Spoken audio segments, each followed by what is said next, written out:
इस वक्त हम मौजूद हैं वाराणसी के तरना क्षेत्र में और आप हमारे पीछे जो नज़ारा देख सकते हैं ये नज़ारा है ईवी ऑटो वालों का। और मैं अपने कैमरामैन सहयोगी के माध्यम से मैं ज़रूर दिखाना चाहूँगा कि ईवी ऑटो वाले सब जो देख लीजिए किस तरीके से अपनी जो गाड़ियों को खड़ी कर रखे हैं पूरी यहाँ पे मैदान में। यहाँ पे सब्जी मंडी है, सब्जी मंडी में आज यहाँ पे लोगों ने गाड़ियाँ खड़ी कर दी हैं। कारण इसके पीछे ये है कि इनकी गाड़ियों पर बारकोड लगना है। तो बारकोड को लेकर जो है एक विरोध किया जा रहा है यहाँ पे। इससे पहले आपसे बताते चले कि टोटो चालक जो ई रिक्शा जो चालक थे, संचालक थे, उन्होंने भी एक यहाँ पे कई दिन तक लगातार करीब 20 दिन जो है प्रदर्शन किया था। अब इसके बाद जो है ईवी जो इलेक्ट्रिक ऑटो वाले जो हैं वो यहाँ पे प्रदर्शन के लिए यहाँ पे इस समय उतर चुके हैं। इसके साथ साथ आपसे बताते चले कि तमाम लोग हैं, इन्होंने साफ तौर पे कहा है, अभी तक जो बातें भी हमारी हुई हैं इनका साफ तौर पे कहना था कि EMI कैसे भरेंगे, इसके साथ साथ परिवार का पालन पोषण कैसे करेंगे, और जो गाड़ियों की जो संख्या है उसके बाद EMI जो एक भारी भरकम है और जो कीमत है गाड़ी की उसको कैसे ये करेंगे। और इसके साथ साथ तमाम लोग हमारे साथ यहाँ मौजूद है, कुछ लोगों से हम बात करते हैं, यहाँ पर जानते हैं इन्हीं की ज़ुबानी कि किस तरीके से जो है इनकी गाड़ी ली गई है और क्या कह के इनको गाड़ी दी गई थी। जी जरा सा आप लोग कोई बात करना चाहेगा जो भी है जी अपना नाम पहले बता दीजिए। मेरा नाम अरविंद यादव है। हाँ? मैं सहमलपुर का रहने वाला हूँ। अच्छा। मैंने 75,000 रुपया देकर गाड़ी लिया। हाँ। तो उन्होंने गाड़ी की कीमत कितने की थी? गाड़ी की कीमत 3.5 लाख रुपया थी। अच्छा। तो 3.5 लाख महिंद्रा का था। 3.5 अच्छा, महिंद्रा की 3.5 लाख एक साल पहले लिया था। हाँ। तो उसका किस्त इन्होंने बनाया था 9,750 रुपये 3 साल का। हाँ। और ये गाड़ी बोला था कि आपका गाड़ी ये बनारस पूरा फ्री रहेगा, ऑल इंडिया परमिट है। अब हमको किस्त जमा करने में सरकार तो रोक लगा दे रही है, चलने नहीं दे रही है, तो हम चलाएं कहाँ और किस्त भरें कैसे? अच्छा। हमारे पास किस्त कितने की आ रही थी इसकी? किस्त 9,750 रुपये की आ रही है। 9,750 की। हाँ। अच्छा, इसके साथ साथ अब जैसे परिवार का पालन पोषण करना है, अच्छा क्या कहा जा रहा है मतलब कि इस बारकोड को लेकर? ई रिक्शा का तो समझ में आ रहा था कि ई रिक्शा के जैसे जो काफ़ी जो चर्चा था कि सड़कें जाम हो जा रही। आपकी गाड़ियों की संख्या लगभग कितनी है पूरे जनपद में जो है ईवी? मेरे यहाँ लगभग 2,000 गाड़ियाँ हैं टीओ ऑटो। हाँ। तो वह गाड़ी जो है चलती हैं, सही है, सब कुछ प्रदूषण मुक्त है। हाँ। और सरकार बोली गई थी उस समय कि ये प्रदूषण मुक्त है और चलेगी बनारस में। तो हम लोग इसीलिए लिए थे कि प्रदूषण मुक्त है और आवाज़ भी नहीं करती, गाड़ी एकदम शांति है, इसीलिए हम लोग ले लिए थे। देखिए हमारे साथ कुछ और भी लोग मौजूद हैं यहाँ पे। रोगियों के लिए मुक्त है ये गाड़ी, रोगियों के लिए मुक्त गाड़ी है। गाड़ी जो है हम सरकार ने, नाम पहले बताइएगा। चंद्रिका प्रसाद मौर्य है। हाँ। मैं भी इलेक्ट्रिक ऑटो का चालक हूँ। हाँ। इनका जो नियम आया है ये केवल ई रिक्शा के लिए पर लागू होता है, ना कि 3 व्हीलर पर लागू होता है। ये जो परमार ई रिक्शा का दे रहे हैं उसमें इलेक्ट्रिक रिक्शा लिखा हुआ है, ना कि इलेक्ट्रिक 3 व्हीलर लिखा है। ये तो पहले ही ज़बरदस्ती हम लोगों को रोका जा रहा है। और एक गाड़ी का केवल खर्चा जोड़ लिया जाए, किस्त और उसकी चार्जिंग, तो एक आदमी का 500 रुपये पड़ता है। अगर ये 3 किलोमीटर का एरिया दे रहे हैं, अगर हम काशी जोन में है तो 3 किलोमीटर का एरिया में चलेंगे, तो 3 किलोमीटर एरिया में 500 रुपये कमाना नामुमकिन है। वो आदमी गाड़ी लेकर आत्महत्या करने के कगार पे आ जाएगा। और कितने लोग कूद गए, मर गए। ग्रामीण साइड में है तो वहाँ भी यही बात है, ग्रामीण में जो है सवारियाँ कम है, उनके भाड़ा 1 किलोमीटर का 75 पैसा 50 पैसा मिलता है। अगर 20 किलोमीटर कोई जाएगा 25 किलोमीटर तो उसको 20 रुपये भाड़ा मिलेगा। और इस हिसाब से वो 500 रुपये कमाने में उसकी चार्जिंग खत्म हो गई। मतलब जो गाड़ी का खर्चा है गाड़ी चालक भाई वही निकाल पाएंगे। अच्छा देखिए हमारे साथ कुछ और। हाँ। पूरी तरीके से हम लोगों के साथ ना ही कोई बात विचार की है हम लोगों के साथ, नहीं कुछ, और केवल ऊपर से आदेश आया इसलिए हम लागू करेंगे। मतलब जबरदस्ती हम लोगों को जो है मारने का प्लान बनाई हुई है। सर कहाँ मिलने जाएंगे आप लोग, किससे गुहार लगाएंगे? चूंकि ऐसी जो समस्या जो आगे थोड़ा सा आप आगे आ जाइएगा, ऐसी जो समस्या जो आई है किससे मुलाकात करेंगे, किससे बात करना चाहेंगे? पहले तो सर जहाँ से हम लोग गाड़ी लिए पहले उनके पास जाएंगे। हाँ। फिर जैसा देखा जाएगा वो क्या कह रहे हैं, कैसे क्या उनकी मानसिकता क्या है, अगर देखा जाएगा तो उसके बाद प्रशासनिक लोगों से भी मिलने का काम किया जाएगा। किसी तरीके से हम लोगों की समस्या का ये हल हो जाए सर, क्योंकि देखिए हम लोग हैं बहुत परेशान। और 2-3 किलोमीटर में चल के सर इससे कुछ नहीं होने वाला है। आदमी 2-3 किलोमीटर चल के 400-500 रुपये कमाने में पूरा समझ लीजिए उसकी चार्जिंग खत्म हो जाएगी। और 400-500 से बस गाड़ी का चार्जिंग और गाड़ी की किस्त। और बताइए दिन भर हम लोग कुछ भी अगर कुछ खा पी लिए तो अपने घर से देना पड़ेगा। तो बताइए इससे हम लोग क्या कर पाएंगे? बस मेन समस्या हम लोगों की यही है। अगर ऐसे चलेंगे तो हम लोग तो अपना बस समझ लीजिए कि समय काट रहे हैं, बस गाड़ी का किस्त भर रहे हैं। गाड़ी आदमी लिया है तो किस्त भरने के लिए तो लिया नहीं है, उससे कम से कम अपना परिवार चले, बच्चे खाए पिए और पढ़े लिखे। और तो ऐसा नहीं कि बस हम गाड़ी। सबसे बड़ी बात यह है कि जिस तरीके से जो गाड़ियाँ दी गई हैं, इसके साथ साथ यहाँ पे लोगों ने साफ तौर पे कहा है कि ये जो गाड़ियाँ जब दी गई तो उनको ये बताया गया था, जो लोगों ने गाड़ियाँ खरीदी हैं, और इनसे कहा गया कि पूरी गाड़ी शहर में चलेगी, कहीं भी इसके लिए बाउंडेशन नहीं है। अब इसके साथ साथ अब बाउंडेशन किया जा रहा है, QR कोड लगाया जा रहा है, गाड़ियों की संख्या 1500 से 2000 बताई जा रही है। तो अब ऐसे में इनके सामने एक विकट समस्या है। लगभग किस्त वगैरह सब लेके करीब 4.5 से 5 लाख तक की जो है करीब किस्त पड़ रही है इनके पास, पूरी जो EMI भरनी है। तो एक भारी भरकम जो पैसे भरने हैं EMI के तौर पे, और वो इसके साथ साथ पढ़ाई लिखाई, परिवार का पालन पोषण, वो एक बहुत बड़ी समस्या है। कैसे समस्याओं को फेस करेंगे, कैसे समाधान करेंगे इसका? फेस क्या करेंगे सर, पहले तो अगर मान लीजिए QR कोड की अगर ये आ रही है तो पहले हम कंपनी में जाएंगे, कहेंगे सर अपना गाड़ी ले लीजिए, और जो लोग हम लोग मतलब डाउन पेमेंट जो किए हैं वो हमारा डाउन पेमेंट हमें रिटर्न कर दें, अपनी गाड़ी ले लें। क्योंकि ऐसे QR कोड पे हम लोग नहीं चल पाएंगे, हम लोग सर्वाइव भी नहीं कर पाएंगे। 3 किलोमीटर में सर आप खुद ही सोचिए, 3 किलोमीटर में आदमी क्या कर लेगा? 3 किलोमीटर में चलना, उसमें एक गाड़ी तो है नहीं 3 किलोमीटर के अंदर। 3 किलोमीटर के अंदर भी बहुत गाड़ियां हैं ना, उसमें समझ लीजिए कि अब उसमें 3 किलोमीटर के अंदर कितनी सवारी निकलेगी, आप जरा गेस करिए इस बात को। 3 किलोमीटर के अंदर कितनी सवारी निकलेगी, उसमें कितने लोग चलेंगे, कितने लोग कमाएंगे, क्या क्या करेंगे? उसमें भी EV और उसके साथ साथ E-रिक्शा। उसके बाद पता चले हम 5-10 रुपए की सवारी लेके और 450-500 रुपये कमाए, उसके बाद समझ लीजिए कि हमारी चार्जिंग खत्म हो जाएगी। अगर हम सोचें कि नहीं मान लीजिए इसी में कुछ करके चला लें तो हमारी चार्जिंग ही नहीं चल पाएगी। इसमें हम लोग कैसे सर्वाइव करें, बस यही हम लोग को सरकार बता दे या हमारे डीलर बता दें।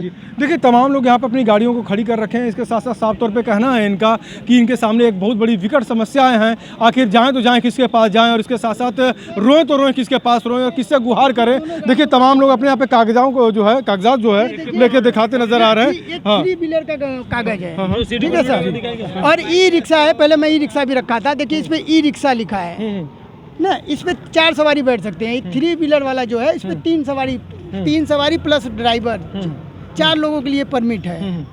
और ये सरकार हमें छूट देने के लिए कि ज़्यादा से ज़्यादा हम गाड़ियाँ बेच सकें, इसलिए इस पे सब्सिडी भी देती है। पहले गाड़ियां बेची जाती हैं, उसके बाद नियम आते हैं, उसके बाद जो है सरकार सब्सिडी भी बात करती है। अब इसके बाद नियम कानून के हवाले दिए जा रहे हैं। अब इनके सामने एक बड़ी विकट समस्या है। भारी भरकम तादाद में लोगों ने यहाँ पे गाड़ियाँ खड़ी कर दी हैं। एक बार मैं अपने कैमरामैन सहयोगी के माध्यम से मैं चलता हूँ गाड़ियों के पास लेकर और दिखाता हूँ यहाँ पे जो नज़ारा जो है ये तरना का नज़ारा है, और यहाँ सब्जी मंडी लगती है। और इसके साथ साथ आपको दिखाता चलूँ कि जो गाड़ियाँ जो लगी हुई हैं तमाम यहाँ पे सब देख सकते हैं कि गाड़ी के जो चालक और संचालक जो है, जो यहाँ पे सब लोग आए हुए हैं और इन्होंने अपनी गाड़ियों को खड़ी कर रखा है। और इसके साथ साथ पूरी यहाँ पे मैदान जो है लगभग ये भारी भरकम मैदान है, और उसमें गाड़ियाँ जो हैं ये खड़ी की गई हैं। और तमाम लोग जो है इस समय सोच रहे हैं कि किस प्रकार से जो है इसका EMI भरा जाएगा, कैसे किस्त भरा जाएगा। वो एक बहुत बड़ी विकट समस्या इनके सामने नज़र आ रही है।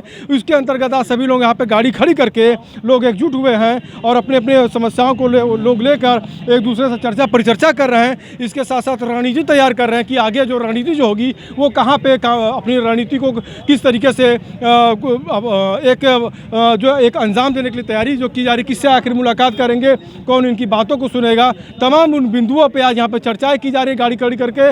और आपसे बताते चले कि ये जो चर्चाएं हैं कहीं ना कहीं से जो है प्रदर्शन का रूप पकड़ती नजर आ रही है। वाराणसी से स्टार वाराणसी के लिए शैलेंद्र सिंह।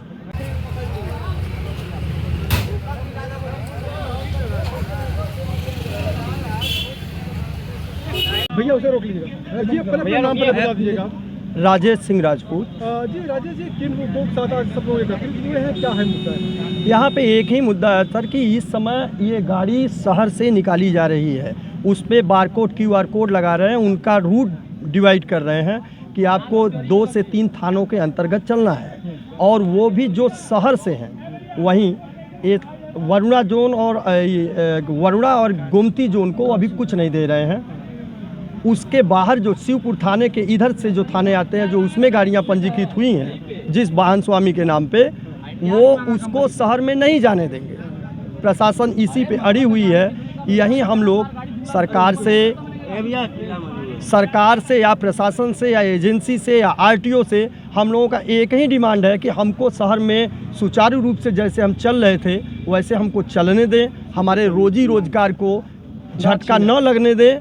और इसके अलावा बहुत सारे लोग ऐसे हैं कि जो कर्ज लेकर के इसमें 1-1 लाख रुपया, 50-50 हज़ार रुपया, 80-80 हज़ार रुपया इस ई व्हीकल ऑटो वाले में डाल करके और इसके बाद वो ख़रीदे हैं।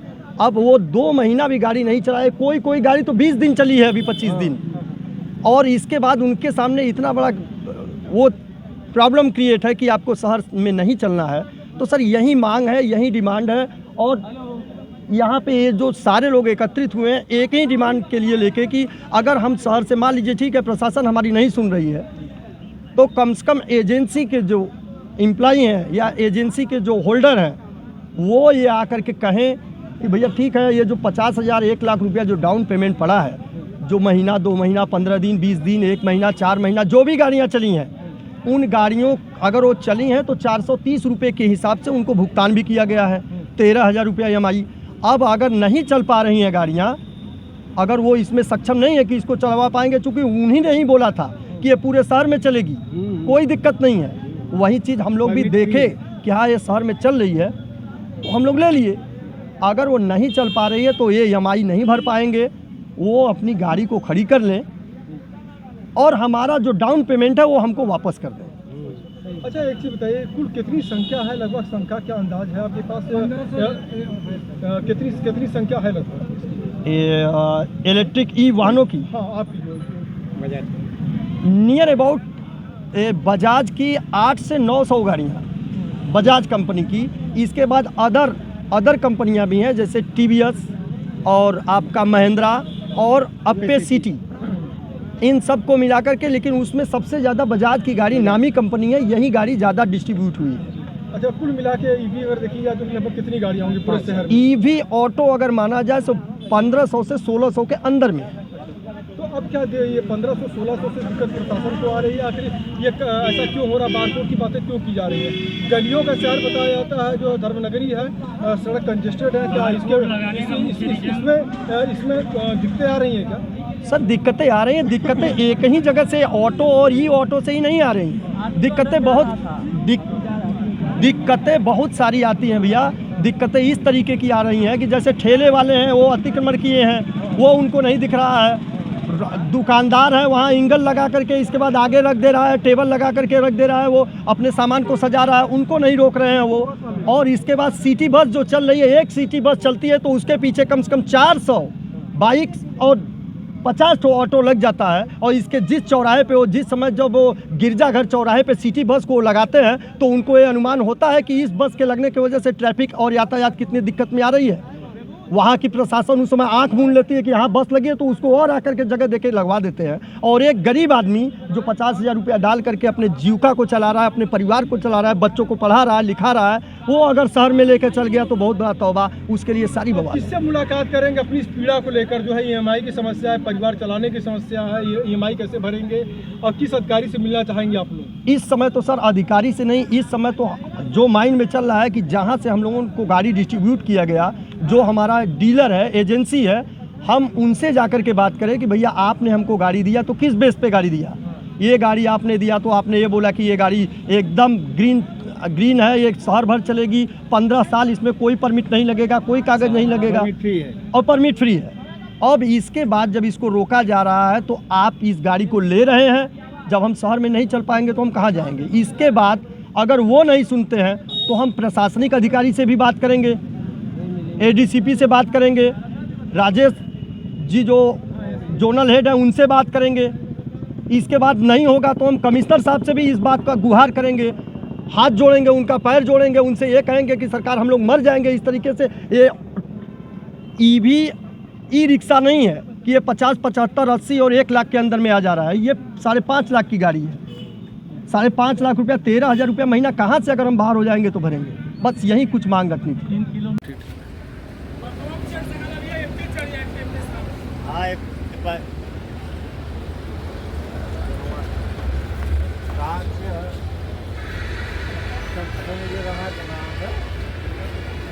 हम लोग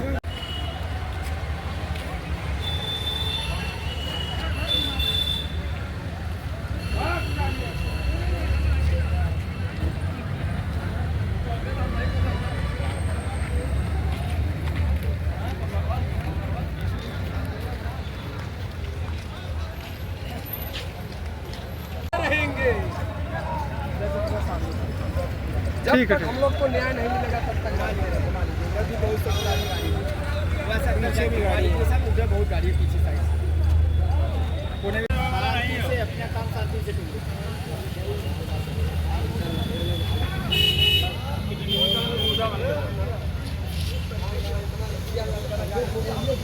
ये